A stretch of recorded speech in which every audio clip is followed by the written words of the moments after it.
Bale ಸಿಕ್ಕಂತಹ ಬೆನ್ನಲ್ಲೇ Darshan discharge plan ನೋಡಿ. ಇಷ್ಟು ದಿನ ಸತತವಾಗಿ 1.5 ತಿಂಗಳಿನಿಂದಲೂ ಕೂಡ ಆಸ್ಪತ್ರೆಯಲ್ಲೇ ಇದ್ರು ನಟ ದರ್ಶನ್ ಅವರು. ಮಧ್ಯಂತರ ಬೇಲ್ ಸಿಕ್ಕಿತ್ತು ಅವರಿಗೆ. ಮೆಡಿಕಲ್ ಗ್ರೌಂಡ್ ಮೇಲೆ ಮಧ್ಯಂತರ ಬೇಲ್ ಕೂಡ ಮಂಜೂರಾಗಿತ್ತು. ಅದಾದಂತಹ ಜೊತೆಗೆ ಮೊನ್ನೆಯಷ್ಟೇ ಅವರಿಗೆ ಅಂದ್ರೆ ಶುಕ್ರವಾರವಷ್ಟೇ ಅವರಿಗೆ ರೆಗ್ಯುಲರ್ ಬೇಲ್ ಕೂಡ ಸಿಕ್ಕಿರುವಂತದ್ದು. ಬೇಲ್ ಸಿಕ್ಕಂತಹ ಬೆನ್ನಲ್ಲೇ ದರ್ಶನ್ ಡಿಸ್ಚಾರ್ಜ್ ಪ್ಲಾನ್.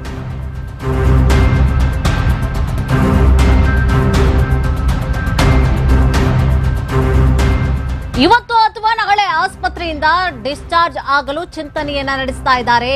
ಡಿಸ್ಚಾರ್ಜ್ ನಂತರ ಮುಂದಿನ ಚಿಕಿತ್ಸೆಯ ಬಗ್ಗೆ ನಿರ್ಧಾರವನ್ನ ಕೈಗೊಳ್ಳಲಾಗುತ್ತೆ. ಯಾವ ಚಿಕಿತ್ಸೆಯನ್ನ ಪಡೆದುಕೊಳ್ಳಬೇಕು, ಎಲ್ಲಿ ಚಿಕಿತ್ಸೆಯನ್ನ ಪಡೆದುಕೊಳ್ಳಬೇಕು, ಸೊ ನೋಡಿ ಡಿಸೈಡ್ ಮಾಡಲಿದ್ದಾರೆ. ಕೋರ್ಟ್ಗೆ ಮಾಹಿತಿಯನ್ನ ನೀಡಿ ಬೇರೆಡೆ ಚಿಕಿತ್ಸೆಯನ್ನ ಪಡೆದುಕೊಳ್ಳುವಂತಹ ಸಾಧ್ಯತೆ ಇದೆ.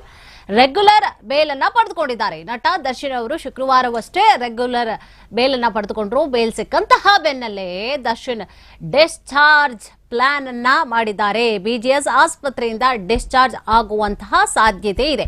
ಇವತ್ತು ಅಥವಾ ನಾಳೆ ಆಸ್ಪತ್ರೆಯಿಂದ ಡಿಸ್ಚಾರ್ಜ್ ಆಗಲು ಚಿಂತನೆಯನ್ನ ನಡೆಸಿದ್ದಾರೆ. ಮನೆಯಲ್ಲೇ ಫಿಸಿಯೋಥೆರಪಿಯನ್ನ ಮಾಡಿಸಿಕೊಳ್ಳುವಂತಹ ಸಾಧ್ಯತೆ ಇದೆ. ಡಿಸ್ಚಾರ್ಜ್ ನಂತರವಾಗಿ ಮುಂದಿನ ಚಿಕಿತ್ಸೆಯ ಬಗ್ಗೆ ನಿರ್ಧಾರವನ್ನ ಕೂಡ ಕೈಗೊಳ್ಳಲಿದ್ದಾರೆ. ಯಾವ ಚಿಕಿತ್ಸೆಯನ್ನ ಪಡೆದುಕೊಳ್ಳಬೇಕು, ಎಲ್ಲಿ ಚಿಕಿತ್ಸೆಯನ್ನ ಪಡೆದುಕೊಳ್ಳಬೇಕು ಅಂತ ಹೇಳಿ ಚಿಂತನೆಯನ್ನ ನಡೆಸ್ತಾ ಇದ್ದಾರೆ.